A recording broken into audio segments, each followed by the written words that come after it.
Hi, this is Svenja and today we start with arpeggios.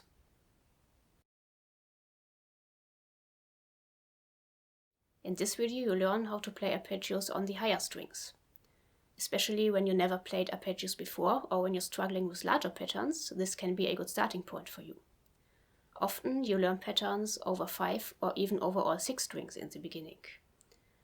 This can be difficult to play and quite overwhelming for you.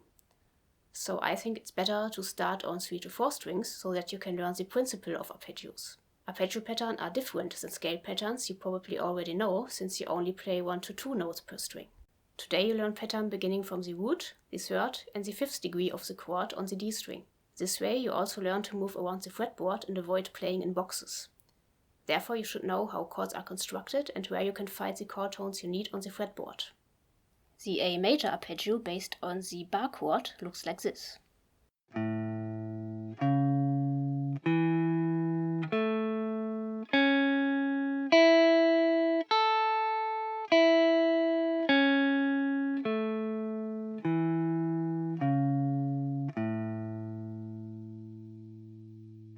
So you have to roll from the B over to the E string in the 5th fret with your index.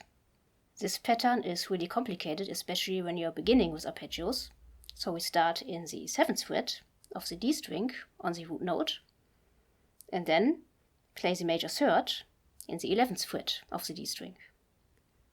Then you play the 5th degree in the 9th fret of the G string, and the root note again in the 10th fret of the B string. You end with the major third in the 9th fret of the higher E string before you play the pattern descending.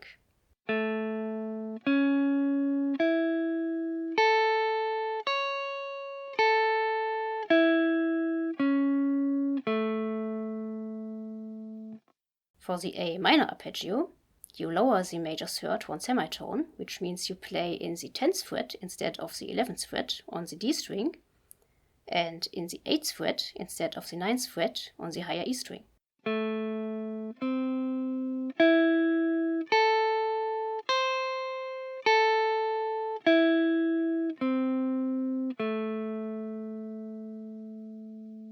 You probably noticed that these arpeggios are based on the D major and D minor chord. For the diminished arpeggio, you stay in the minor arpeggio and lower the 5th 1 semitone, which means you play in the 8th instead of the 9th fret on the G string.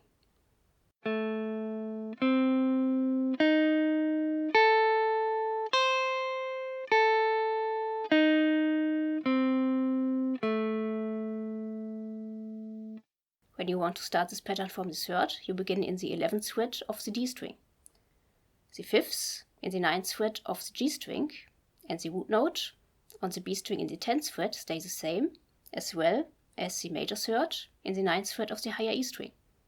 In the end, you play the 5th in the 12th fret of the higher E string before you play this pattern descending.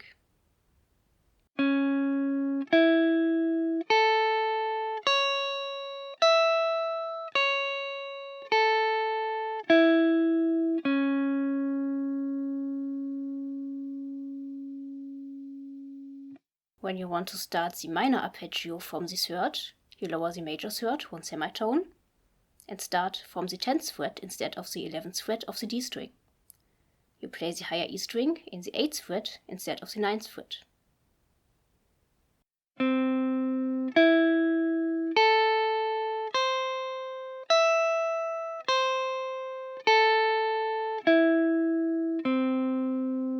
When you want to begin the diminished arpeggio from the third, again, you lower the 5th 1 semitone, which means you play the G string in the 8th instead of the 9th fret, and the higher E string in the 11th instead of the 12th fret.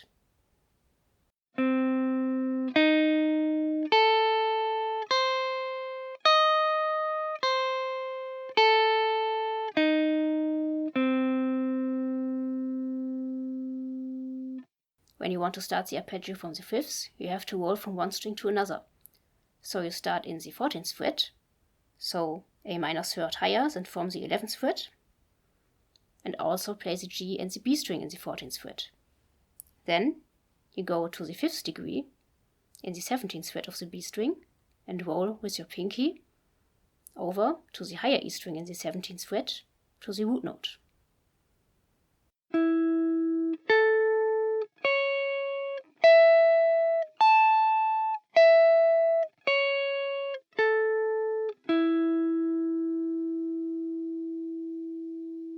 Now I'll show you the minor and the diminished arpeggio beginning from the 5th degree.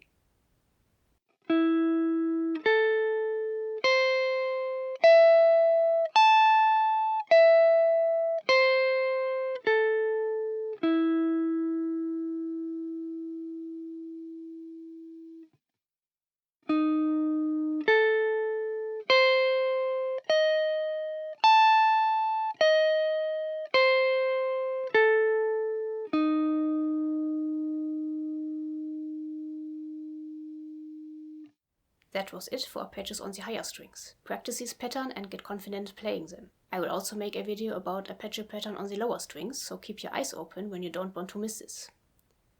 I'd much appreciate it if you leave me a like and subscribe to my channel. Now I'd like to thank you for watching, and until next time, keep grooving.